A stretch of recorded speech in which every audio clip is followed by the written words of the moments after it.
Hello everyone, perkenalkan nama saya Asriani Yunianti, NIM C1G02239 dari Prodi Agribisnis Fakultas Pertanian Universitas Mataram, kelompok 74.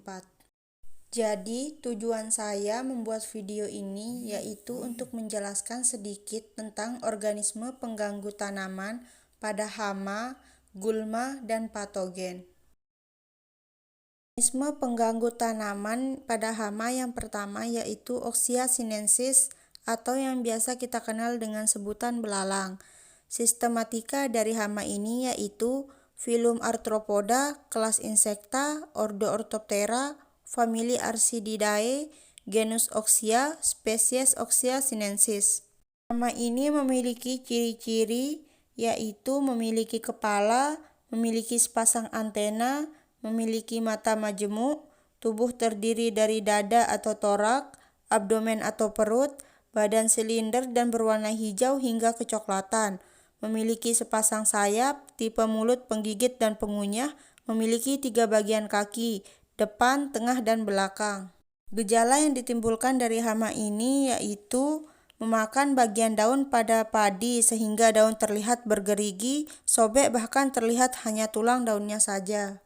Tanaman inang dari hama ini yaitu padi, kelapa, dan jagung. Hama ini menyerang dengan cara menggigit dan mengunyah padi pada bagian daun tua ataupun muda pada fase nimpa dan imago. Dan adapun 3 cara pengendaliannya yaitu pengendalian mekanis atau fisik yaitu dengan mengumpulkan kelompok-kelompok telur, penangkapan belalang dewasa, serta nimpa-nimpanya. Dilakukan setelah musim penghujan pada malam atau pagi hari dengan menggunakan jaring. Kemudian pengendalian secara biologi yaitu dengan cara menggunakan musuh alami seperti parasit telur, Rubella javanica, parasit imago dan famili, serta menggunakan predator seperti burung pemakan serangga. Yang terakhir pengendalian secara kimiawi yaitu dengan menyemprotkan pestisida sesuaikan dengan rekomendasi untuk hama belalang. Organisme pengganggu tanaman yang kedua yaitu Nila parpata lugens atau yang biasa kita kenal dengan wereng coklat. Adapun sistematika dari wereng coklat ini yaitu filum Arthropoda, kelas Insecta, ordo Homoptera, famili Delphasid, genus Nila parpata, spesies Nila parpata lugens. Ciri-ciri dari hama ini yaitu memiliki sepasang antena, memiliki 3 pasang kaki, tubuh berwarna coklat muda dan terdapat 3 garis memanjang, tipe mulut penghisap dan pencucuk, bermetamorfosis tidak sempurna, adanya bintik hitam pada sayap bagian depan. Gejala dari hama ini yaitu menyerang tanaman padi pada bagian daun dan pelapah daun pada semua fase pertumbuhan, dan membuat tanaman padi layu bahkan kering. Tanaman inang dari hama ini yaitu padi. Hama ini menyerang pada semua fase. Siklus hidup hama ini 3-4 minggu yang dimulai dari telur selama 7-10 hari, nimpa 8-17 hari, dan imago 18-28 hari.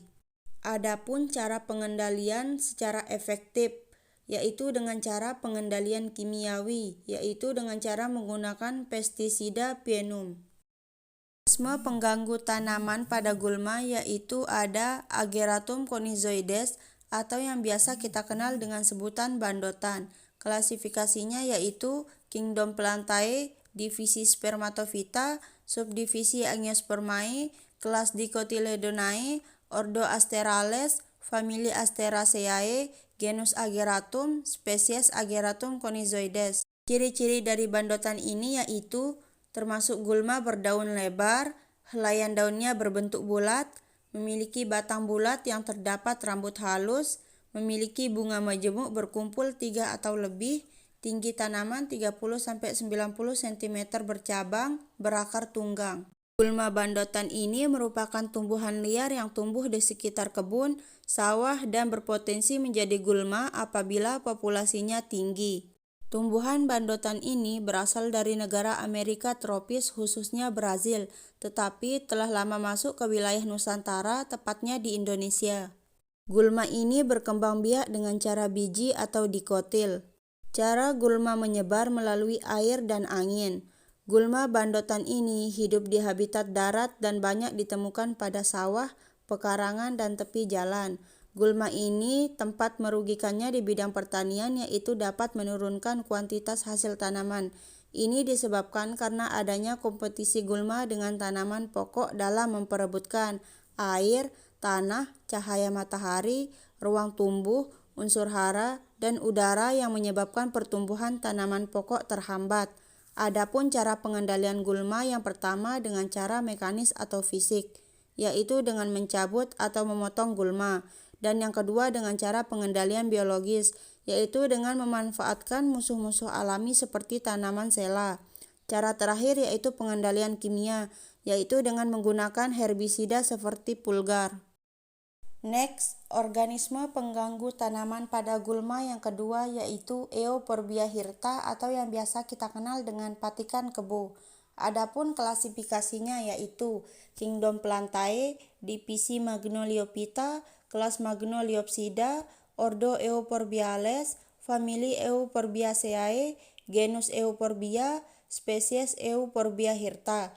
Ciri-ciri dari patikan kebo ini yaitu termasuk dalam gulma berdaun sempit, memiliki akar tunggang, memiliki bulu-bulu halus pada batang, terdapat bercak berwarna merah pada daun dan batang, memiliki susunan daun saling berhadapan, bunga tumbuh 1-2 tangkai per batang, memiliki biji berwarna merah kehijauan.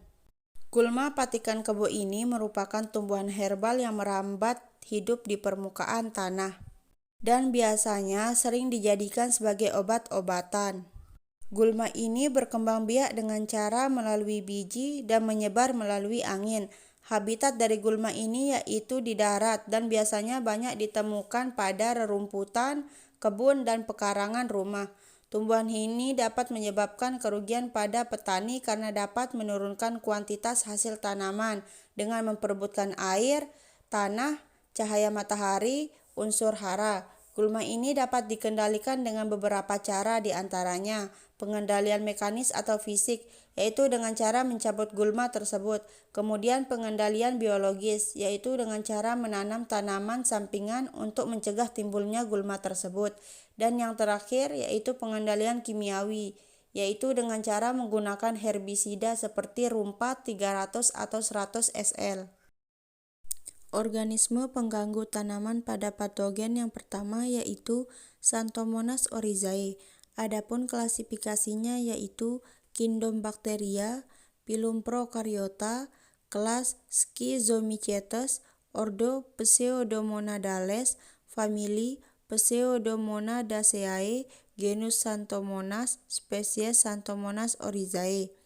Dan adapun ciri-ciri dari bakteri ini yaitu memiliki flagela, warnanya merah muda, berbentuk bulat cembung seperti kapsul. Dan adapun juga ciri-ciri gejala yang ditimbulkan oleh bakteri ini, yaitu terdapat bercak-bercak berwarna kuning kecoklatan atau kuning pucat, kemudian layu, bahkan mati pada tanaman padi. Tanaman inang dari bakteri ini yaitu padi. Dikatakan sebagai penyakit penting karena gejala dari bakteri ini dapat membatasi produksi padi dan dapat menurunkan hasil produktivitas sebanyak 30-40%. Bakteri ini menyebabkan gejala dengan menginfeksi tanaman dengan cara masuk ke dalam jaringan tanaman melalui lubang alami seperti hidatoda. Dan adapun cara pengendaliannya yaitu dengan menggunakan mulsa plastik hitam perak untuk mengurangi penguapan, dan pengendalian secara kimiawi yaitu seperti menggunakan bakterisida yaitu Puanmur 50 SP.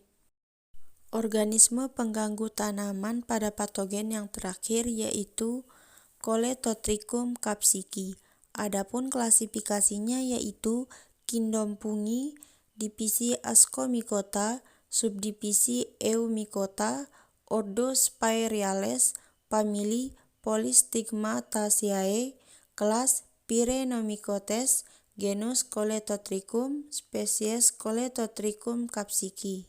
Ciri-ciri dari Colletotrichum capsicii yaitu makrokondianya bersekat-sekat, berbentuk seperti bulan sabit. Dan adapun ciri-ciri gejala yang ditimbulkan oleh Colletotrichum capsicum yaitu terdapat banyak bintik hitam pada buah cabai, baik kerdil maupun yang akan membesar nantinya. Buah cabai mengkerut dan akan menginfeksi seluruh bagian buah cabai, bahkan hingga membusuk.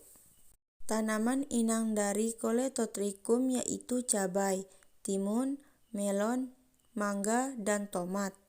Colletotrichum dikatakan penting karena dapat menurunkan hasil produksi cabai sehingga dapat merugikan para petani. Patogen ini dapat menyebabkan gejala penyakit dengan menginfeksi dinding sel tanaman sehingga menyebabkan buah cabai akan menjadi busuk. Adapun cara pengendaliannya yaitu pengendalian mekanis atau fisik dengan cara mencabut dan memetik buah yang terinfeksi, membersihkan gulma di sekitar tanaman budidaya, dan pengendalian kimiawi yaitu dengan menggunakan fungisida seperti Besconil 80 WP.